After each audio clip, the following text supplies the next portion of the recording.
oh no bien na bengisi na no famille tout ya edingwe moto na ngenge boya na po boyoka nga ponga mona komi yoka edingwe moto na ngenge ngande tinga na olobango par rapport à tous les Congolais edingwe aza mutu ya oyebi fete que ton âme repose en paix non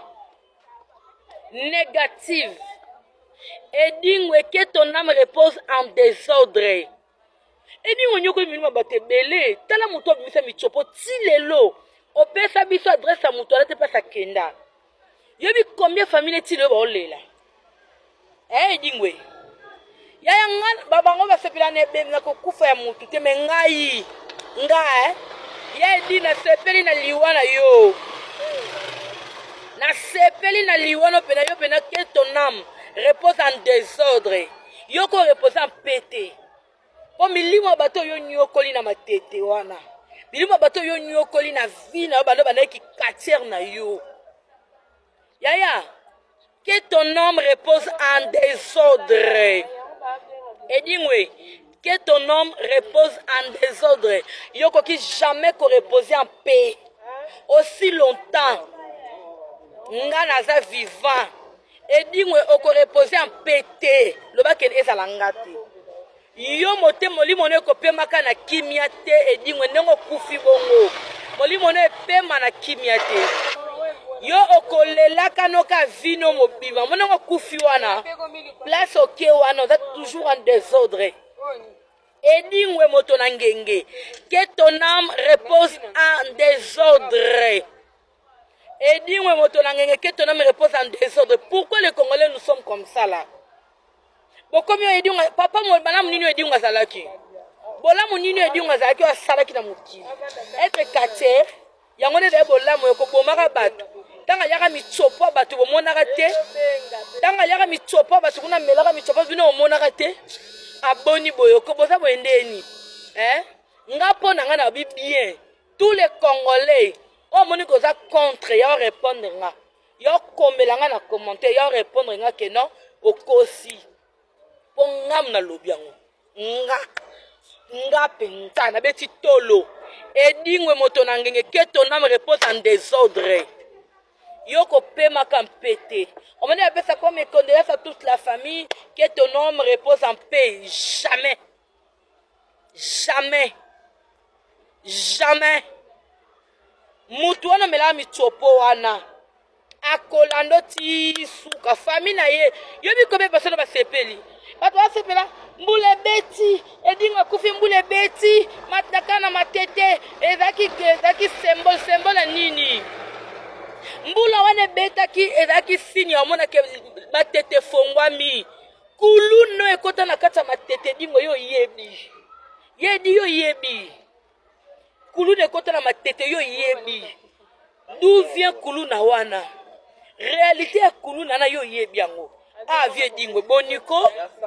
boniko yo vino ko vivre na kimia amna yo ekopema na kimia te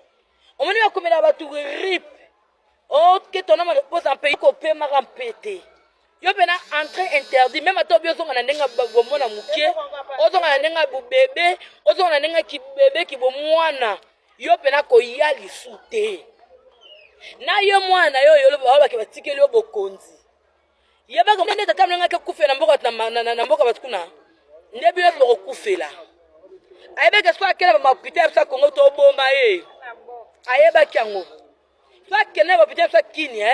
anga ba traitement bien te quand ba ko sa ila ba rein nini et donc on a le problème à rein on a le problème à poumon on a le problème à nini ya to ebi réalité loko ebomi yo tant na yo se koki ndeta no koki kende oko vivre en pété milimo yo nyokola bato yo boma michopo yo lia yango ke ko linga yango senidi e bomi yo et dingue que ton homme repose en désordre et dingue moto na ngenge que ton homme repose en désordre yo ko pe makampete j'ai dit et je répète na lobi ngo pe na répéter ngo oko pe makana kimete ndengo kufiwana basepelaka na liwa mutu te menga asepeli Congo ezi kimia bato bazi kimia ba famille ono boma bandeko na bango na babitsopa bato oyo liaka wana famille pe tilelo balela tilelo mwamba na famille na bana na ye azalaki na mwasi na ye azalaki na libota na ye o bandoko dépendre ta mtu na sima na ye mais yo la kisa yo za meilleur quartier totala ba quartier américain to mona buzobote yaya edingo moto na ngenge soko oyo kanga loko za ndoki ni mozozo trikil soko yo ka pesa ça que ton âme repose en désordre edingwe moto na ngenge que ton âme repose en désordre pas en paix. Bonjour la famille, c'est juste pour l'informer du la famille pardon, la famille Edingo Mobimba, il a dit qu'elle a blessé Bino. Il y a Tiko comme il s'en va à l'état dans la quartier. En tout cas, au moment où et la famille Edingo, Batindi Batouba, on met la salle. Compte tenu la vidéo, on a ça là qui l'autre fois. Donc je ne sais pas si on a encore le banni, donc pas si non cocaté. Dans l'histoire, on a un lamboyo et du problème, il faut que écoute à radio. Donc dans ce cas, Bolindi ça va quartier surtout vraiment. Quand on va faire la boye, nous avons pas l'indi sabino.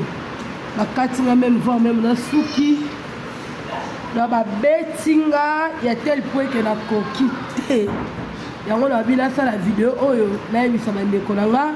na signaler bino ke lelo songa na vie problème et la famille ya Edingwe ba quartier nde basalinga boye. Donc merci